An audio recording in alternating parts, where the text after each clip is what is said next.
ख्रिस्त में अधिप्रिय माता पिता, भाइयों बहनों एवं बच्चों, आज के सुसमाचार से हम एक वचन पर हम लोग मनन चिंतन करेंगे। सब लोग सेंट योहन के सुसमाचार अध्याय 8-12 को खुला रखिए और उसमें जो कहा गया उसको थोड़ा पढ़िए।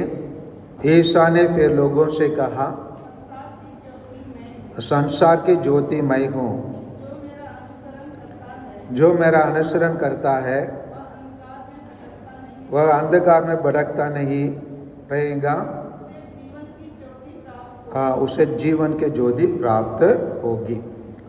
अभी ज्योति मतलब क्या है या प्रकाश मतलब क्या है, इसी को समझने के लिए, जानने के लिए हम लोग सब जानते हैं ये बल्ब, ये ट्यूब बल्ब या एलईडी बल्ब और जो भी हम लोग कहीं भी अंधकार को दूर करने के लिए जलाते हैं, इसको कौन आविष्कार किया? इसको कौन आविष्कार किया? Thomas Alva Edison. जब थॉमस अल्वा एडिसन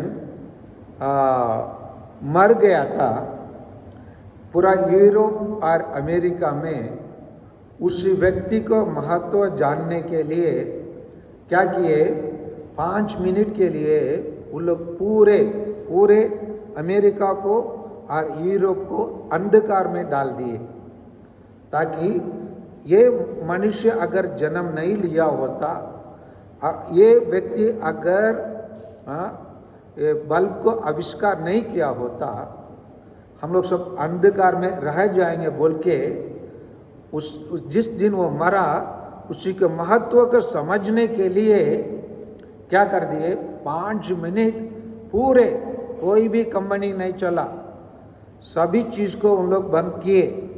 पूरे यूरोप और अमेरिका में उन लोग ऐसे किए ताकि उस थॉमस अल्वा एडिसन कितना महान है उसको लोगों को बताने के लिए। और आइए हम लोग दिन में हमारे लिए प्रकाश देने वाला वस्तु कौन सा है?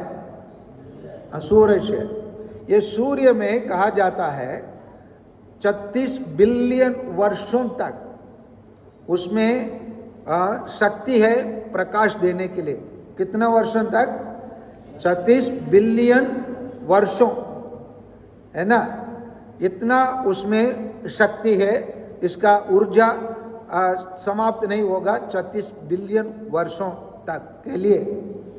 ये तो आप लोग के अनुसार सूर्य सृष्टि क्या वाला चीज़ है, ये अपने आप में चलने वाला एक चीज़ है। सूर्य ईश्वर से सृष्टि क्या वाला एक चीज़ है, ये अपने आप में काम करने वाला एक चीज़ है। हाँ, ईश्वर से सृष्टि किया वाला चीज़ है। क्योंकि हम लोग उत्पत्ति ग्रंथ अध्याय 1 में हम पाते हैं, ईश्वर ने बोला दिन के लिए प्रकाश देने के लिए सूर्य को, रात में प्रकाश देने के लिए चंद्रमा को सृष्टि किया। तो इसीलिए हम एक व्यक्ति को देखा जो दुनिया के लिए बल्ब को आविष्कार किया, उसी को हम इतना महत्व देते हैं। और महत्व को जानने के लिए उन लोग पूरा लाइट को बंद करके उसकी आवश्यकता को, उसी व्यक्ति का महानता को बताए। उसी प्रकार हम हमारे दुनिया में रहने वाला एक वस्तु है सूरज। ये भी क्या है, इसको भी वैज्ञानिक लोग कहते हैं। और दुनिया में बहुत लंबे समय तक ऊर्जा अगर कोई वस्तु प्रदान कर सकता है तो वो कौन है? सूरज है। सूरज भी केवल हमारे लिए क्या निरंतर क्या कर दे सकता? ऊर्जा प्रदान कर सकता है, प्रकाश प्रदान कर सकता है। लेकिन यहाँ पर हम लोग आज के सुसमाचार में हम लोग देखे हैं, संसार की ज्योति मैं हूँ। यह ज्योति किस प्रकार की ज्योति है, इसको जानने के लिए हम लोग संत योहन के सुसमाचार अध्याय 1 वचन संख्या 4 और 5 के बढ़िए इसी ज्योति के बारे में हमारे लिए बताया जाता है। उसमें जीवन था, वो जीवन क्या है? मनुष्यों का ज्योति है। अभी देखिए ना, प्रकाश और बल्ब ये दोनों मनुष्यों को ज्योति प्रदान करता है, मनुष्य आंखों से देखकर मतलब आगे बढ़ने के लिए, हम अपने जीवन में अंधकार में नहीं भटकने के लिए, और अंधकार में के कारण हम कहीं रास्ता नहीं खोने के लिए ये सूरज और ये बल्ब ये सब चीज हमारे लिए काम के आता है। लेकिन जीवन में नहीं भटकने के लिए, हमारा जीवन अंधकार में नहीं होने के लिए यहां बताया जा रहा है, उसमें जीवन था। और पढ़िए, वो ज्योति क्या कर रहा, अंधकार में चमकते रहा। अंधकार मतलब यहां अंधकार मतलब क्या होता है, अंधकार मतलब यहां क्या होता है, पाप। पाप यहां पर हम देखने के लिए यदि आवश्यकता है। इसीलिए संत योहन जब प्रभु यीशु उनके सामने पार होते हुए देखते हैं तो वो क्या कहता है, ये है देखिए ईश्वर का मेमना, क्या कहता है, जो संसार का पाप हर लेता है। यही एक चीज पर हम लोग विशेष ध्यान देने की आवश्यकता है। जिस प्रकार जब बल्ब नहीं रहता है, लाइट नहीं रहता है, सूर्य नहीं रहता है, सूरज नहीं रहता है, दुनिया में अंधकार हो जाता है, उसी प्रकार जहां प्रभु यीशु नहीं है वहां लोग अंधकार में हैं। क्यों लोग विरोध करते हैं, मसीह लोगों का क्यों विरोध करते हैं, क्योंकि उन लोग क्या में है, अंधकार में है। समझ में आ रहे ना, क्यों विरोध करते हैं, उन लोग अंधकार में हैं। उन लोगों का पाप हराने के लिए कोई पैदा नहीं हुआ। समझ में आ रहे ना, उन लोगों के लिए पाप मिटाने के लिए जिस तरीका से पाप मिटाना जाना है, धोया जाना है, उसी का उन लोग नहीं जानते। बाहर के तरफ से जैसे कपड़ा का धोया जाता है, उसी प्रकार उन लोग पाप को धोना जानते हैं, लेकिन पाप को पूर्ण रूप से मिटाना उन लोग नहीं जानते हैं। इसीलिए प्रभु यीशु क्या बताते हैं, संसार की ज्योति मैं हूं, जो मेरा अनुसरण करता है वो अंधकार में भटकता नहीं रहेगा, उसे जीवन की ज्योति प्राप्त होंगी। जीवन की ज्योति मतलब अनंत जीवन। तो इसीलिए संत योहन के इसी समाचार में अध्याय 3:16 में इसीलिए कहा जाता है, अनंत जीवन पाना है तो, पाप की मुक्ति पाना है तो हम किस पर विश्वास करना है। पढ़िए 3:16 को। ईश्वर ने संसार के इतना प्यार किया, इसलिए वो अपने एकलौते पुत्र के क्या कर दिया, अर्पित कर दिया। आगे बढ़िए, वही है इंपॉर्टेंट। जिससे जो उसमें विश्वास करते हैं, कौन लोग उसमें विश्वास करने वाले, प्रभु में कौन विश्वास करते हैं, हम लोग। जो विश्वास करते हैं उसका क्या ना हो, सर्वनाश ना हो, बल्कि क्या प्राप्त करें, अनंत जीवन प्राप्त करें।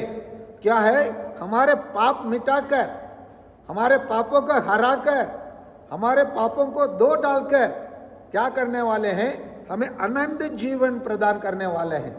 इसलिए हमें अनंत जीवन हम जब पाएंगे, हम लोग वही ज्योति जो ईश्वर है उसके समान बनेंगे। कैसे बनेंगे, उदाहरण के लिए हम लोग सब चंद्रमा में अपने आप प्रकाश है नहीं है। कहाँ से प्रकाश मिलता है, सूर्य से मिलता है। जब सूर्य से प्रकाश मिलता है तो सूर्य के सामने जब यहाँ चंद्रमा, यहाँ सूर्य एक ही लाइन में आ जाते हैं, तब चंद्रमा क्या हो जाता है ना, इस सूर्य से प्रकाश होकर वो भी प्रकाशित हो जाता है, वो भी चमकता है। उसी प्रकार जब हम ईश्वर के सामने, प्रभु ईश्वर के सामने जो ज्योति है, दुनिया की ज्योति है, उसके सामने आ जाएंगे, हम लोग क्या बन जाएंगे, हम भी उनके समान दुनिया के लिए ज्योति बनेंगे। दुनिया के लोगों को हम अंधकार से, उनके जीवन में रहने वाला पापमय अंधकार को दूर करके उनको भी हम अपने यहाँ प्रभु यीशु के यहाँ लेके आएंगे। और लेकिन प्रभु यीशु को यहाँ लेके आना आसान नहीं है, क्योंकि प्रभु यीशु क्या कहा, जो मेरा अनुसरण करना चाहे क्या करे, आत्मत्याग करे। हम लोग दुनिया के अनुकूल जीने के लिए हम प्रयास करेंगे, हम दुनिया के लोगों को हरा नहीं सकते हैं। समझ में आ रहे ना, दुनिया के लोग हम लोग को रोंद के चले जाएंगे, है ना, पैरों में कुचल के चले जाएंगे, लेकिन हम उनसे बाहर निकलना है, उन पर विजय पाना है, हमको बहुत कुछ त्याग करना पड़ता है। ये दुनिया का अनुकूल जीने का तरीका के छोड़ना है। जैसे दुनिया के अनुकूल जीना है तो उनके समान कपड़ा पहनना, उनके समान खाना पीना, और उनके समान गाड़ियों खरीदना, उनके समान घर बनाना, ये सब हम आत्मत्याग के लिस्ट में नहीं आएंगे। ये सब क्या में आएंगे, दुनिया के अनुकूल आएंगे। दुनिया के लोग ऐसे ही जी रहे हैं, उनके पास उन लोग क्यों जी रहे हैं, ये सब कमाने के लिए, ये सब प्राप्त करने के लिए। लेकिन वास्तविक जीवन क्या है, अपने आप को त्याग करना, दुनिया के हर चीज को त्याग करके ईश्वर के लिए जीना। इसीलिए जो कुछ उसमें विश्वास करें, क्या प्राप्त करना है, अनंत जीवन प्राप्त करना है। अनंत जीवन प्राप्त करना है तो प्रभु यीशु के समान हम ज्योति बनना है। इसीलिए प्रभु यीशु दो चीज हमको दुनिया में बनने के लिए बताते हैं। मत्ती के सुसमाचार अध्याय 5, 13 और 14 का पढ़िए। हम लोग क्या है, पृथ्वी के नमक है। हम लोग नमक खाने में कितना, ये एक कलछी उठाकर डालते हैं क्या, नहीं, हम लोग कितना डालते हैं, 1 चम्मच, आधा चम्मच, जितना जरूरत है। लेकिन कभी भी आप लोग खाना बिना नमक का खाना खाए, आप लोग बिना नमक का खाना खाए आप लोग, कितना भी अच्छे से, वो तो आप लोग है ना चुन के लेके आया वाला झींगा मछली है, समझ में आ रहे ना, है ना, और ताजा मटन है, समझ में आ रहे हैं, और फ्रेश चिकन बना लिए। लेकिन एक चीज भूल गए, नमक। कभी उस खाना का खा पाए, नहीं खा पाए। ये बनना है हमको दुनिया में, उन लोगों को हमको महसूस करवाना है जो हमको मिसा करने के लिए अनुमति नहीं देते अपने मोहल्ले में। उनको यह महसूस करना है, अरे भाई ईसाई लोग के बिना हम लोग जी नहीं सकते, नमक के बिना कोई खाना नहीं खा सकता है, उसी प्रकार ईसाई लोग के बिना उन लोग जी नहीं सकते। इसी विश्वास, यही चीज को उन लोग तड़पना चाहिए, हम प्रत्येक जन को खोजना चाहिए। समझ में आ रहे ना, समझ रहे, इसीलिए हम उनको नमक बनना है। और 14 का पढ़िए, कौन संसार के ज्योति, हम लोग संसार के, ईश्वर नहीं बोला अपने मोहल्ले के ज्योति हो। समझ में आ रहे ना, क्या बोले, संसार का ज्योति। प्रभु यीशु स्वयं ज्योति है, इसीलिए हमसे अनुरोध करते हैं, मैं ज्योति हूं, मुझसे प्रकाश पाकर आप लोग भी ज्योति बन जाओ। क्योंकि हम लोग के केवल दुनिया के अंधकार को दूर कर सकते हैं, दुनिया में रहने वाले बुराई को दूर करेंगे तो मैं बताता हूं, ना सरकार हो कर सकता है, ना सामाजिक सेवा करने वाले कर सकता है, ना अन्य कोई धर्म वाले कर सकते हैं। मैं यहीं से जोर से चिल्लाकर बोल सकता हूं, दुनिया के बुराई को दूर करेंगे तो, और दुनिया के बुराई को कोई हटा सकता है तो मात्र केवल ईसाई लोग कर सकते हैं, अन्य लोग वैसे काम कोई नहीं कर सकते हैं। क्योंकि इसी के लिए हम लोग सृष्टि किया गया है, इसी के लिए प्रभु यीशु जन्म लिया है। हम लोग दुनिया के नमक बनने के लिए, जिस प्रकार कितना भी स्वादिष्ट खाना हो, कितना भी अच्छे से बनाया गया हो, नमक के बिना खा नहीं सकते, उसी प्रकार इस भारत देश में लोग, ईसाई लोग के बिना जीने का मजबूरी करना हमारा काम है। उसके लिए हम आत्मत्याग करना है। और जिस प्रकार अंधकार में बिना लाइट के बिना जा नहीं सकते जीवन में आगे, उसी प्रकार बिना ईसाई लोग के बिना उन लोग आगे नहीं जा सकते। इसी वातावरण को हमको पैदा करना है। इसीलिए आइए उन लोग को सोचेंगे, घृणा के लिए घृणा करने कैसे, हमको सताना कैसे, हमारे विरोध अत्याचार कैसे करना, कैसे, और हमारे हर चीज को छीन लेना कैसे, वो उन लोगों की योजना है। लेकिन हम सिखाएंगे उन लोगों के लिए कैसे प्यार करना है, कैसे समस्या को समाधान खोजना है, कैसे एक दूसरों के साथ मिलन के साथ रहना है, और कैसे दूसरों को मदद करना है, कैसे दूसरों को पाप को क्षमा करना है, कैसे अंधकार को दूर करना है, सिखाने वाला कौन होना है? हम ईसाई लोग होंगे। इसीलिए आइए प्रतिज्ञा लीजिए, हम अपने आप को जीवन को बदले, हम आत्महत्या करें, दुनिया का नमक बने, दुनिया के ज्योति बने, जिस प्रकार प्रभु यीशु हमारे संसार के ज्योति है। आमीन।